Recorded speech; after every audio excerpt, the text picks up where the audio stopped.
والسلام نے فرمایا کہ میری اہل بیت طہار سے اپنے گھر والوں سے بڑھ کر جو زیادہ محبت نہیں کرتا اور میری اولاد سے بڑھ کر، میری اولاد سے اپنی اولاد سے بڑھ کر محبت نہیں کرتا، تاجدار امام الانبیاء نے فرمایا وذاتی احب الیہ من ذاتی، فرمایا میری ذات اسے اپنی ذات سے زیادہ محبوب تر نہ ہو جائے تب تک اس کا ایمان مکمل نہیں ہو سکتا اور وہ صاحب ایمان اور مومن نہیں۔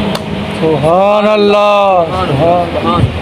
اس سے پتہ چلا اور یہ پیغام بھی رہا ہے اس حدیث مبارکہ سے کہ آقا علیہ الصلوۃ والسلام فرما رہے ہیں کہ لوگوں جو اپنی جان سے بڑھ کر مجھ سے محبت نہیں کرتا، مجھے محبوب نہیں رکھتا، مجھے محبوب نہیں رکھتا، اس سے مراد کیا ہے؟ اس سے مراد یہ ہے کہ جو مجھ سے محبت کا دعویٰ کرتا ہے، جو کام میں کرتا آ رہا ہوں اور اپنی سیرت کے ذریعے تم تک پہنچائے ہیں، لَقَدْ كَانَ لَكُمْ فِي رَسُولِ اللَّهِ أُسْوَةٌ حَسَنَةٌ، جو کچھ تجھے نمونہ دیا ہے زندگی گزارنے کا، اگر تم اپنی زندگیاں میری دی ہوئی سیرت کے مطابق نہیں گزارو گے، اپنی ذات کو، اپنے گھر والوں کو، اپنی اولاد سے بڑھ کر میری سیرت کو نہیں اپناؤ گے، محبت نہیں کرو گے، تو آقا علیہ الصلوۃ والسلام نے فرمایا کہ تم کامل مومن ہی نہیں ہو سکتے۔ اللہ اللہ اکبر۔ حضور نے یہ پیغام دیا ہے کہ میری اہل بیت سے بڑھ کر، میری اہل بیت تمہیں اپنے گھر والوں سے جب تک زیادہ محبوب نہیں ہو جاتی تب تک تمہارا ایمان مکمل۔ پیغام ہے کہ لوگوں، حضور فرما رہے ہیں دیکھو میرے گھر والے کیسے پاکیزہ سوچ کے حامل ہیں، کیسے پاکیزہ کردار کے حامل ہیں، میرے گھر والے ان کا کردار دیکھے، ان کا صبر دیکھے، ان کا تقویٰ دیکھے، ان کی طہارت دیکھے، ان کی استقامت کو دیکھو۔ کیا تمہاری بھی گھر والے جو ہیں ان کی طہارت، ان کا تقویٰ، ان کی عصمت، ان کا صبر، ان کی استقامت، کیا انہوں نے میرے گھر والوں سے سبق لیا ہے؟ حضور یہ پیغام دے رہے ہیں کہ جب تک میرے گھر والے، میری اہل بیت تمہارے گھر والوں سے زیادہ محبوب تر نہ ہو جائے، یہ پیغام ہے۔ پھر حضور تیسرا ہم دے رہے ہیں، لوگوں اپنی اولاد بھی دیکھ لو اور میری اولاد حسن حسین کو دیکھ لو، اللہ اللہ، ان کو بھی دیکھ لو، دیکھو۔ یہ والدین کے لیے پیغام ہے، تاجدار امام الانبیاء پیغام دے رہے ہیں کہ میں نے اپنی اولاد کی تربیت کیسے کی ہے اور تم کیسے کر رہے ہو۔ اگر تم چاہتے ہو کہ تمہاری اولاد تمہاری آنکھوں کی ٹھنڈک بن جائے، اگر چاہتے ہو کہ وہ تمہارے منظور نظر بن جائے، تم چاہتے ہو تمہاری اولاد تمہاری عزت بن جائے، تمہاری شہرت بن جائے، تمہارا تقویٰ بن جائے، تمہارا سب کچھ بن جائے اور تمہارے اس دنیا کے پردہ فرمانے کے بعد تمہارے لیے صدقہ جاریہ بن جائے، تو سنو، جس طرح میری اولاد نے اپنی زندگی گزاری ہے اسی نہج پر اپنی اولاد کی تربیت کرو، اسی نہج پر کرو، اللہ تو جا کر تم مومن بنو گے۔ پھر حضور نے آخری جملہ فرمایا، حضور نے فرمایا کہ میری ذات، تم اپنی ذات سے جب تک زیادہ میری ذات کو ترجیح نہیں دو گے۔ ہم دیتے یا نہیں دیتے؟ حضور کی ذات پر اپنی ذات کو ترجیح دیتے ہیں، حضور کی ذات کو اپنی ذات پر ترجیح نہیں دیتے ہم۔ اگر دیتے ہوتے تو آج مسجد میں اتنے نمازی نہ ہوتے، آج اتنے نمازی نہ ہوتے۔ پھر آقا علیہ الصلوۃ والسلام نے یہ پیغام دیا ہے ہمیں کہ میری اولاد دیکھو، وہ میدان کربلا میں پانی بند ہے، پانی بند۔ اور یونس صاحب پانی بند ہے، پیاس ہے، بھوک ہے، صحرا ہے، گرمی ہے، دور دور تک کچھ نہیں نظر آ رہا، تو اس کے باوجود میری اولاد نے کربلا میں بھی عبادت اور بندگی کو اور طہارت اور عصمت کو اور تقویٰ کو نہیں چھوڑا۔ بے شک بے شک۔ اور تم کیا کر رہے ہو؟ ضروری تمہیں پتہ چل جائے کہ مسجد میں بھی لائٹ نہیں ہے تو ہمارے گھر میں بھی لائٹ نہیں ہے تو ہم مسجد میں نماز پڑھنے کے لیے بھی جائیں، ایسا ہے نہیں؟ حضور کی ذات، حضور کی اولاد پر کیسے ہم ترجیح دے رہے ہیں، اور دوسری طرف ہم مومن ہونے کا کلیم کرتے ہیں، جس کے ہونے کا مومن ہونے کا کلیم کرتے ہیں۔ پھر آقا علیہ الصلوۃ والسلام کی اگلی حدیث پاک سنیے، آپ کا ایمان تازہ ہوگا۔ میں توجہ چاہتا ہوں کہ آپ کا ایمان تازہ ہوگا۔ حضور تاجدار کائنات نے فرمایا، آقا علیہ الصلوۃ والسلام نے فرمایا، اس کو حضرت حسن بن علی المرتضیٰ کرم اللہ وجہ الکریم بیان کرتے ہیں اس حدیث کو، اور اس حدیث کو امام طبرانی نے نقل کیا ہے۔ آقا علیہ الصلوۃ والسلام نے فرمایا کہ جو شخص اپنی زندگی میں ہم سے محبت کرتا رہا، میری آگ سے محبت کرتا رہا، اور اسی محبت میں اسے موت آ گئی، تو آقا علیہ الصلوۃ والسلام نے گارنٹی دی کہ جو ساری زندگی میری اہل بیت اطہار سے محبت اور مودت میں گزار دی، ان کی سیرت کو بڑھاتے ہوئے گزار دی، ان کے نظریات پر اپنی ساری زندگی گزار دی، تو آقا علیہ الصلوۃ والسلام نے فرمایا کہ میں گارنٹی دیتا ہوں کہ قیامت والے دن میں اس کی خود شفاعت کروں گا اور وہ جنت میں جائے گا۔ سبحان اللہ، نعرہ تکبیر، نعرہ رسالت، یا علی زندہ باد زندہ باد۔ اور یہاں پر ایک اور حدیث پاک سنیے گا، اس کو حضرت عبداللہ بن عباس بیان کرتے ہیں، یہ امام دہلوی اس حدیث کو لے کر آئے ہیں، مرفوعاً یہ حدیثیں روایت کرتے ہیں۔ مرفوعاً سے مراد ہوتی ہے جو براہ راست انہوں نے حضور سے سنا ہو، اس کو مرفوعاً کہتے ہیں۔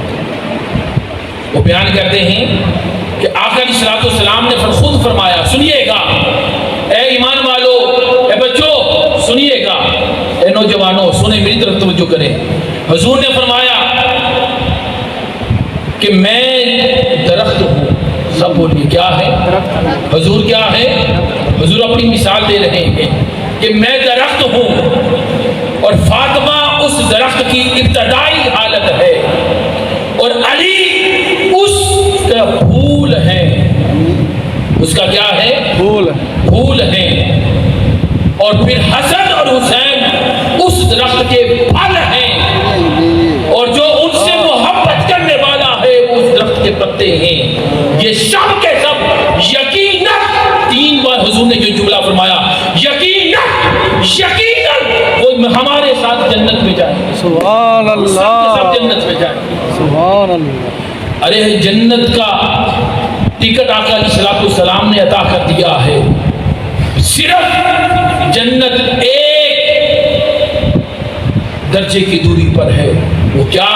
صرف محبت اہل بیت اور مودت اہل بیت کے بدلے جنت کی ضمانت حضور نے عطا کی ہے، سبحان اللہ، جنت کی ضمانت عطا کی ہے۔ پھر حضرت زید بن ارقم، بڑی توجہ طلب بات ہے کہ حضرت زید بن ارقم رضی اللہ تعالیٰ عنہ بیان کرتے ہیں، یہ بھی مرفوعاً حضور سے انہوں نے حدیث سنی، وہ بیان کرتے ہیں کہ حضور نے فرمایا کہ 5 چیزیں ایسی ہیں، کتنی چیزیں؟ یہ یاد کر لیجئے گا، زندگی میں کام آئے گی۔ 5 چیزیں ایسی ہیں کہ اگر کسی شخص کو، کسی خوش نصیب کو وہ نصیب ہو جائیں، وہ بیان کرتے ہیں کہ خدا کی عزت کی قسم کائنات میں اس سے بڑا خوش نصیب کوئی نہیں ہے، اور جب یہ 5 چیزیں اسے نصیب ہو جائیں گی تو وہ آخرت کے کسی بھی عمل کو ترک نہیں کرے گا۔ یہ 5 چیزیں جس کو نصیب ہو جائیں، اللہ، سننا چاہتے ہیں وہ 5 چیزیں کون سی ہیں؟ بولیے، ہاں جی، ہاں جی، ایک بار کہیے سبحان اللہ، سبحان جو اللہ، سننا چاہتا ہے کہیے سبحان اللہ۔ سبحان اللہ۔ وہ 5 چیزیں کون سی ہیں اسد بھائی؟ وہ 5 چیزیں حضرت زید بن ارقم بیان کرتے ہیں. وہ کہتے ہیں کہ یہ جس کو مل جائے کائنات کا سب سے خوش نصیب بندہ وہ ہے. کائنات کا سب سے خوش نصیب بندہ وہ ہے. بیان کرتے ہیں کہ وہ 5 چیزیں کون سی. پہلی چیز سنیے، وہ کہتے ہیں کہ جس شخص کو اپنی زندگی میں نیک بیوی مل جائے. کیا مل جائے؟ نیک بیوی مل جائے. نمبر 2، توجہ کیجئے گا، اس کو اس کی زندگی میں نیک اولاد نصیب ہو جائے. نیک اولاد نصیب ہو جائے. تیسرا، حضور نے فرمایا، حضرت زید بن ارقم اس کو روایت کر رہے ہیں، بیان کرتے ہیں کہ تیسرا یہ ہے کہ لوگوں کے ساتھ وہ حسن سلوک کرنے والا ہو. لوگوں کے ساتھ وہ حسن سلوک کرنے والا ہو. چوتھا، اسے اپنے ہی شہر میں اس کو رزق، اس کو اچھا روزگار مل جائے. ہائے ہائے ہائے علی احمد صاحب، یہ پرفیکٹ ہوتا ہے آپ پہ کہ جس کو نیک بیوی مل جائے. نمبر 1، اس کی زندگی میں نیک اولاد مل جائے. تیسرا بولیے کیا ہے؟ اس کا کردار، اس کے اخلاق اچھا ہو لوگوں کے ساتھ. چوتھا، اپنے گاؤں، اپنے شہر، اپنے ہی بستی میں اسے اچھا روزگار مل جائے ملک میں. اور 5واں، اس کے من کے اندر اہل بیت ہار کی محبت اور مودت ہو. فرمایا کائنات کا سب سے خوش نصیب بندہ وہ ہے. سبحان اللہ. کائنات کا سب سے خوش نصیب بندہ وہ دعا کیا کریں جن کی شادیاں نہیں ہوئی کہ مولا ہمیں نیک سیرت والی بیوی عطا کر، آمین. جو سیدہ کائنات اور سیدہ زینب علیہ السلام کی جو باندی ہو. مولا ہمیں اولاد عطا کر، مگر شرط ایک ہے کہ نیک، صالح، فرما بردار، متقی اور پرہیزگار جو ہماری آنکھوں کی ٹھنڈک ہو وہ عطا کر. مولا روزگار دے، تھوڑا دے مگر حلال اور طیب عطا کر. آمین. اللہم حسن خلقی فحسن خلقی. آقا علیہ السلام کہ حسن میں کسی کو شک ہے؟ بولیے نا.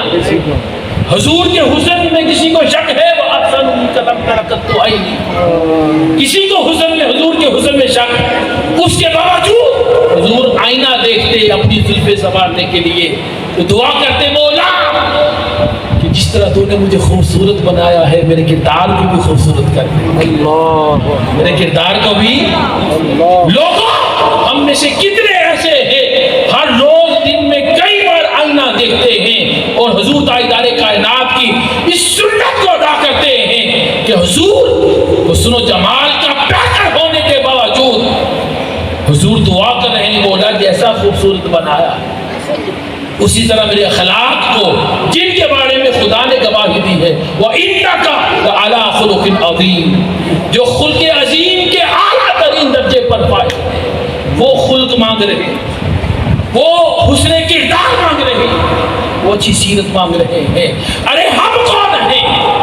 حضور سے بڑھ کے ہیں. اچھا سوٹ پہننا آتا ہے، خوشبو لگانی آتی ہے، کلف لگانی آتی ہے، سب کچھ کرتے ہیں، مگر حضور تاجدار کائنات کی سنت اور سیرت پر عمل کرنے کے لیے تیار نہیں. پھر آقا علیہ السلام کی ایک اور حدیث مبارکہ ہے، مگر اس کو میں بیان کرتا ہوں اس سے پہلے ایک سوال ہے. وہ یہ، چلے یہ حدیث سن لے پھر سوال کرتا ہوں. اس کو حضرت علی بن ابی طالب خود بیان کرتے ہیں. وہ بیان کرتے ہیں کہ حضور نے فرمایا کہ 4 ایسے خوش نصیب لوگ ہیں کہ قیامت کے روز جن کی شفاعت میں خود کروں گا. جن کی شفاعت، بولیے جن کی شفاعت خود کروں گا. یا رسول اللہ وہ کون خوش نصیب ہے؟ سنیے گا. حضور نے فرمایا کہ سنو، پہلا شخص وہ ہے کہ جو میری اولاد کی عزت اور تقریم کرنے والا ہو. میری اولاد کی عزت، سب بولیے، میری اولاد کی عزت و تقریم، عزت اور تقریم کرنے والا ہوگا. انا اعطیناک الکوثر، کوثر سے مراد مفسرین کا نام یونس بھائی مفسرین کرام ائمہ تفاسیر لکھتے ہیں کہ کوثر سے مراد کثرت اولاد ہے. کیا ہے؟ سب بولیے کیا ہے؟ ایک معنی اس کا یہ ہے. اور بعض نے کہا کہ الکوثر سے مراد سیدہ کائنات سیدہ فاطمہ الزہرا. میں آپ کو جس طرف اشارہ دینا چاہتا ہوں، ارے کربلا کی سرزمین پر جس یزید کے کا سارا خاندان بچا، جس کربلا کی سرزمین پر یزید کا سارا خاندان بچا، سارا خاندان بچا،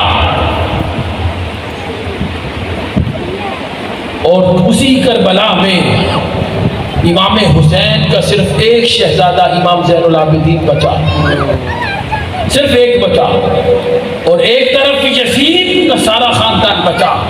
میں کہنا یہ چاہتا ہوں کہ جس کا سارا خاندان بچا آج دنیا میں اس کا نام لینے والا کوئی نہیں، اور جس کا صرف ایک بچا آج ساری دنیا میں اسی کا نام زندہ. سبحان اللہ، سبحان اللہ. قیامت تک تاجدار امام الانبیاء کی اولاد رہے گی، ہے اور قیامت تک رہے گی اور زندہ.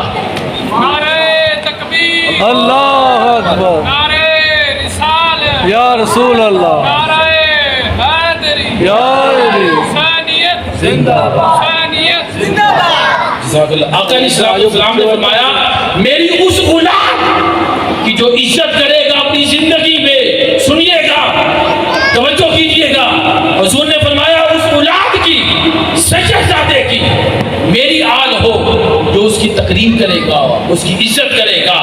اور اولاد کی عزت سے مراد یہ بھی ہے کہ حضور کی اولاد حسنین کریمین سیدہ زینب علیہ السلام ان کی سیرت کو بھی اپنائے گا، ان کے کردار کو بھی بنائے گا، اور ان کی تعلیمات کا بھی ادب اور احترام کر کے اپنی زندگی کا حصہ بنائے گا. تو حضور نے فرمایا پہلا وہ خوش نصیب ہے کہ جس کی قیامت والے دن میں خود شفاعت کرواؤں گا. دوسرا وہ جو میری آل کی حاجات کو پورا کرے گا. تیسرا وہ خوش نصیب حضور نے فرمایا جو ان کے معاملے کے لیے، ان کے معاملات کے لیے اسٹرگل کرے، محنت کرے.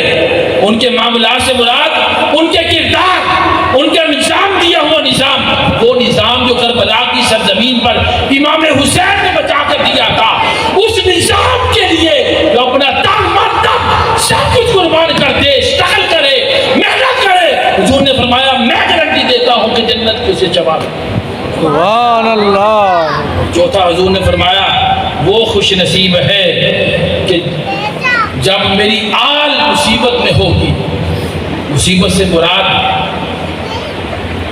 ائمہ نے جو اس کا ترجمہ کیا ہے، مصیبت سے مراد کہ جب میری آل کی تعلیمات پر گرد آنا شروع ہو جائے گی، ان کی سیرت سوسائٹی سے نکلنا شروع ہو جائے گی، تو اس وقت میں جو اپنی جان اور دل سے بڑھ کر ان کی سیرت اور تعلیمات سے محبت اور مودت کرے گا، تو آقا علیہ السلام نے فرمایا سنو اس کی بھی میں قیامت والے دن شفاعت خود کرواؤں گا، سبحان اللہ. خود کرواؤں گا.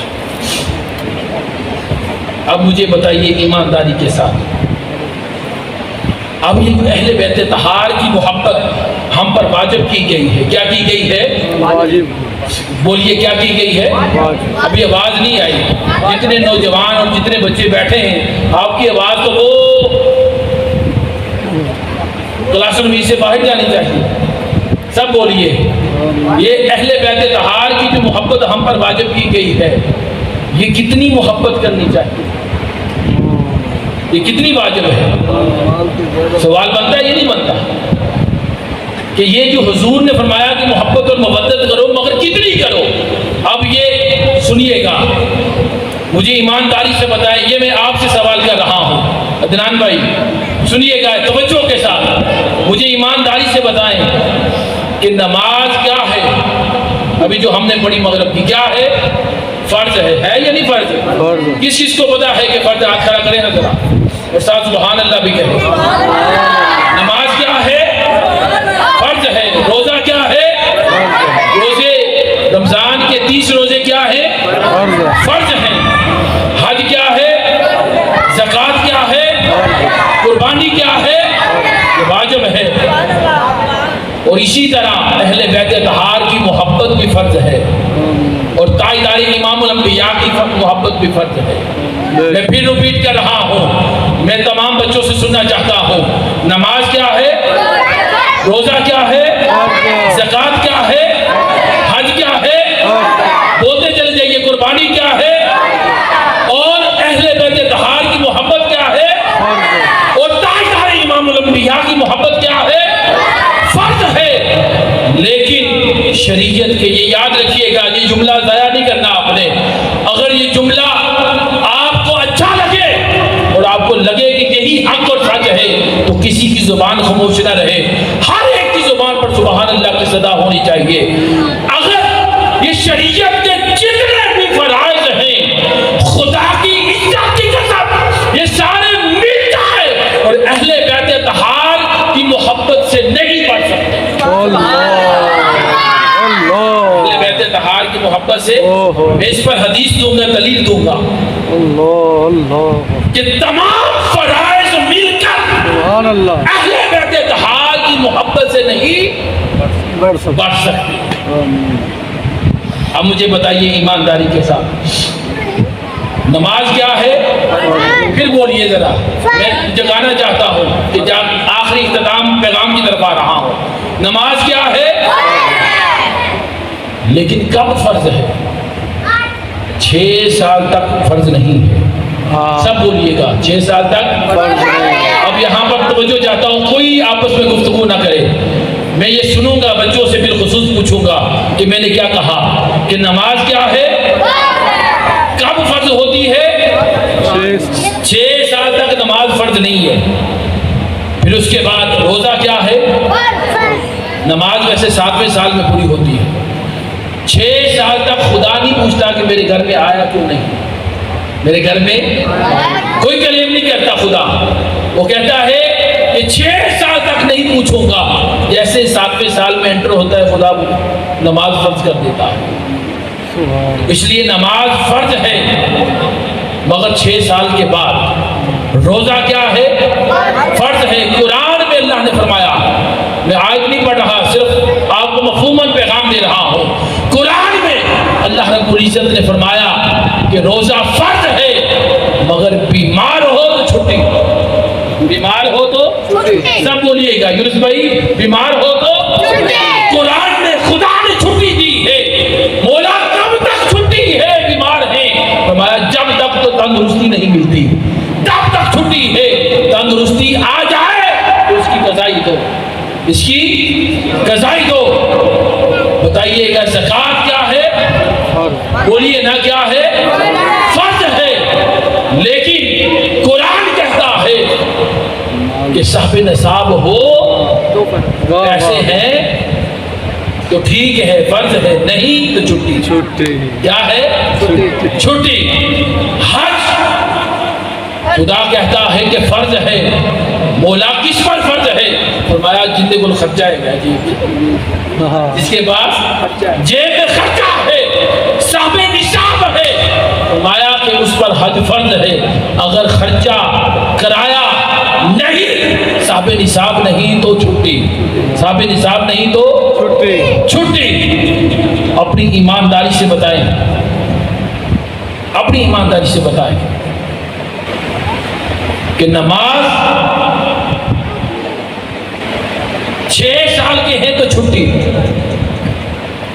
روزہ فرض ہے، اگر بیمار ہے تو چھٹی، قربانی واجب ہے، صاحب نصاب نہیں مقروض ہو تو چھٹی، زکوٰۃ فرض ہے، صاحب نصاب نہیں تو چھٹی، حج صاحب نصاب نہیں تو چھٹی۔ اسلام ہمیں چھٹی دے رہا ہے، نماز پر بھی، زکوٰۃ پر بھی، قربانی پر بھی، حج پر بھی، ارکان اسلام پر چھٹی دے رہا ہے۔ خدا کی عزت کی قسم کھا کے کہہ رہا ہوں، ممبر رسول پہ بیٹھا ہوں کہ آل محمد کی محبت، نہ بیمار کو چھٹی، نہ تندرست کو چھٹی، نہ امیر کو چھٹی، نہ غریب کو چھٹی، نہ وڈیرے کو چھٹی، نہ مسافر کو چھٹی، نہ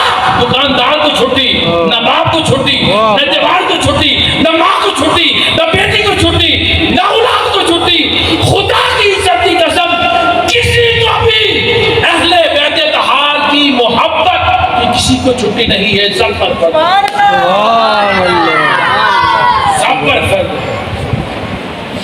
سب پر۔ اب محبت ہے کیا؟ دو جملوں میں عرض کر دیتا ہوں۔ اگر کسی شخصیت سے محبت ہو جائے، کسی کی شخصیت دل میں اتر جائے اور آپ اس کی باتوں سے محبت کرنا شروع کر دیں، اس کی باتوں کی وجہ سے، اس کو محبت کہتے ہیں۔ اور اس کی علامات یہ ہوتی ہیں کہ جب کسی سے محبت ہو جائے تو بندہ پھر اس کا احترام کرتا ہے۔ ہر کوئی اپنے شیخ سے کیوں محبت کرتا ہے؟ کیونکہ پیار ہو جاتا ہے ان کی پرسنالٹی سے، ان کے کردار سے، ان کی گفتگو سے۔ ہمیں محبت ہوتی ہے تو پیار کرتے ہیں، جب محبت ہوتی ہے پیار کرتے ہیں تو پھر ان کا احترام کرتے ہیں، پھر جب ان سے گفتگو کرتے ہیں تو نرمی آ جاتی ہے، ان سے نرمی آ جاتی ہے۔ اور جب ان سے محبت ہوتی ہے تو وہ جو بھی حکم دیتے ہیں سر تسلیم میں خم کرتے ہیں۔ اور مودت کیا ہے یہ محبت بتائی۔ اب سنیے گا مودت کیا ہے، جس کا مطالبہ اس آیت میں اللہ رب العزت نے کیا، قُلْ لَا أَسْأَلُكُمْ عَلَيْهِ أَجْرًا إِلَّا الْمَوَدَّةَ فِي الْقُرْبَىٰ۔ لوگوں میں نے محبت نہیں مانگی، محبت نہیں مانگی، صرف مانگی ہے، صرف مودت مانگی ہے۔ کیا مانگی ہے؟ مودت مانگی ہے۔ اور مودت کیا چیز ہے؟ یہ محبت سے اگلا درجہ ہے، محبت کے بعد آتا ہے، محبت کے بعد آتا ہے، محبت کے بعد آتا ہے، یہ اتلا درجہ ہے۔ اور یاد رکھیں کہ مودت کا مطلب ہے محبت۔ اب سنیے گا، چار چیزیں ملے نا، چار چیزیں ملے تو وہ مودت بنتی ہے۔ محبت، پیروی، وفاداری اور عملی تعلق۔ پھر عرض کر رہا ہوں، میرے ساتھ ریپیٹ کیجئے گا، چار چیزیں مل جائیں تو وہ مودت بن جاتی ہے۔ پہلی کیا ہے؟ محبت۔ دوسری کیا ہے؟ پیروی۔ تیسری کیا ہے؟ وفاداری۔ چوتھی کیا ہے؟ عملی تعلق۔ عملی تعلق، سب بولیے، عملی تعلق۔ یہ چاروں چیزیں ملے تو مودت بنتا ہے۔ محبت دل کی کیفیت کا نام ہے، اور مودت دل کی کیفیت اور عمل کا نام مودت ہے۔ محبت احترام کا نام ہے، مگر مودت اتباع کا نام ہے۔ محبت انسان متاثر ہو کر کرتا ہے، مودت انسان مودت میں اپنے آپ کو بدل لیتا ہے۔ مودت میں، محبت میں چاہت ہوتی ہے، جستجو ہوتی ہے، مگر مودت میں وفاداری ہوتی ہے، تابعداری ہوتی ہے، پیاری ہوتی ہے، اطاعت ہوتی ہے۔ اب دیکھیے نا، اگر آپ کو اپنا شیخ پسند آ گیا ہے یا کوئی ٹیچر اسٹوڈنٹ ہے، تو اگر آپ کو اپنا ٹیچر پسند آ گیا ہے، اس کی باتیں پسند آ گئی، اس کی کچھ چیز، تو آپ اس سے محبت کرتے ہیں، یہ محبت ہے۔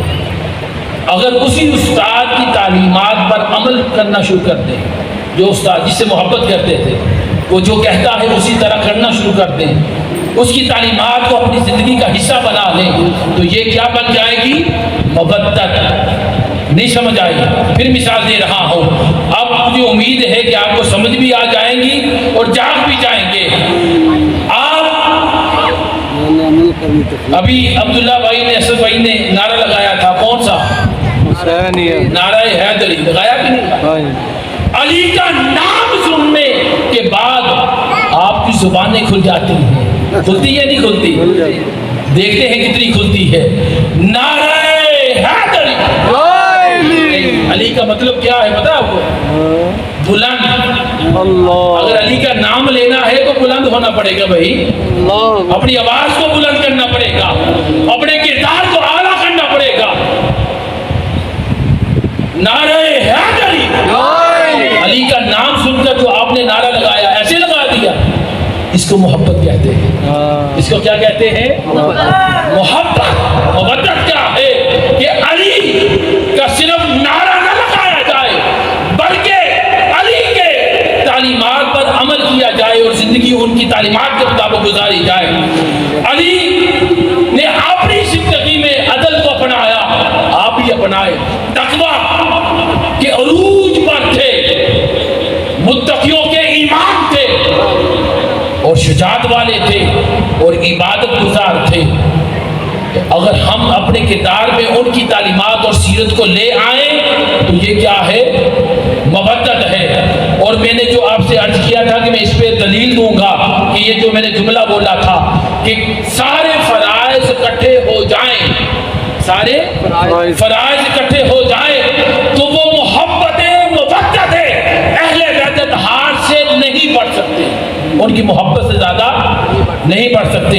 اس پر حدیث دے رہا ہوں جس کو امام دہلوی نے روایت کیا ہے، نقل کیا ہے. حضرت عبداللہ بن مسعود رضی اللہ تعالیٰ عنہ بیان کرتے ہیں، سنیے گا، توجہ کیجئے گا. آقا علیہ الصلوۃ والسلام نے فرمایا کہ جو میری اہل بیت اطہار سے ایک دن کی محبت کرتا ہے. کتنے دن کی؟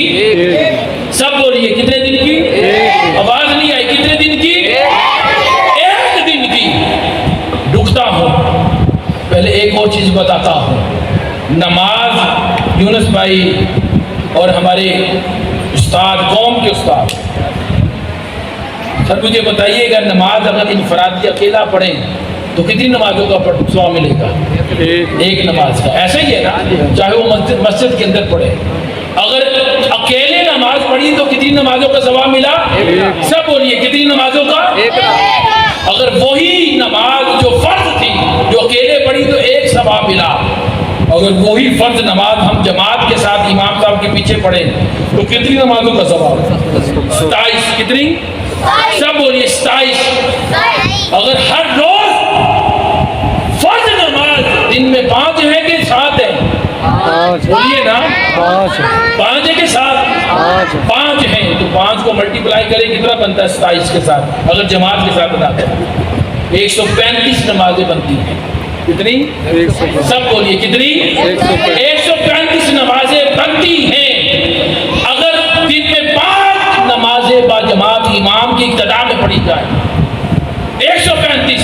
اب 135 کو آپ 30 دنوں پر ملٹیپلائی کریں، پھر ان 30 دنوں کو 12 مہینوں پر ملٹیپلائی کریں، پھر ان 12 مہینوں کی گنتی پتہ کتنی بنتی ہے فرض نماز کی جو جماعت کے ساتھ پڑھیں گے؟ 48,600. جی 48,600 نمازیں پورا سال. 48,600 نمازیں کو ثواب اگر پڑھتے رہے فرض نماز جماعت کے ساتھ تو تاجدار امام الانبیاء بیان کر رہے ہیں کہ لوگوں 48,600 نمازوں کا ثواب ایک طرف، میری اہل بیت اطہار کی ایک دن کی محبت پورے سال کی عبادت سے افضل ہے. پورے سال کی عبادت سے افضل، پوری سال کی عبادت سے افضل، پورے سال کی عبادت سے افضل. بتائیں اب وہ آپ کو جواب ملا نا کہ تمام عبادات مل کر بھی اہل بیت اطہار کی محبت جو فرض ہے اس کا مقابلہ نہیں کر سکتی. پیغام یہ ہے کہ لوگوں اگر ہم مودت چاہتے ہیں اور اہل بیت اطہار کی تعلیمات کو اپنی زندگیوں میں لے کر آنا چاہتے ہیں اور ان سے محبت اور مودت کرنا چاہتے ہیں تو پھر ان کے نقش قدم پر ہمیں چلنا ہوگا. ان کے بولیے نا، ان کے نقش قدم پر چلنا ہوگا. اور امام حسین نمازیوں کے پیر ہیں، چرسیوں کے پیر نہیں ہیں. اللہ امام حسین نمازیوں کے پیر ہیں، متقیوں کے پیر ہیں. بے شک. شراب پینے والے، چرس پینے والے، بھنگ پینے والے ان کے پیر نہیں. جو کہے کہ بھنگ پی کر اور سوٹا لگا کے کہے علی علی علی، مولا علی اور امام حسین ان کے پیر نہیں ہے. نہیں ہے. اگر محبت اہل بیت اطہار اور امام حسین سے اگر محبت کا دعویٰ کرتے ہو تو ان کی محبت کو ثابت کرنے کے لیے تجھے اللہ کے گھر تحریف پر آ کر نماز ادا کرنی ہوگی، مصلی پر آنا ہوگا. اس پر آنا ہوگا. محبت حسین کو ثابت کرنے کے لیے مصلی پر آنا ہوگا. اور علی سے محبت کا دعویٰ کرتے ہو کہ علی ہمارے سب کچھ ہے. سنو علی پیدا بھی اللہ کے گھر میں ہوا اور علی کی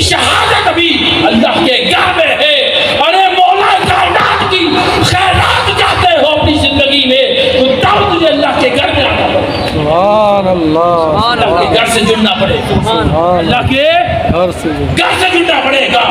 اور جو اللہ کے گھر سے نہ جڑے اور 10 محرم تک، 1 محرم سے لے کر 10 محرم تک یا حسین کرتا رہے، یا علی کرتا رہے، وہ صرف زبان کی حد تک دعویٰ ہے، وہ محبت اور مودت نہیں، محبت اور مودت۔ جو نوجوان آپ کو محرم میں کالے کپڑے پہن کر علی کرتا نظر آ جائے، اس کے کالے کپڑے بھی قبول ہو جائیں گے اگر وہ نمازی ہے،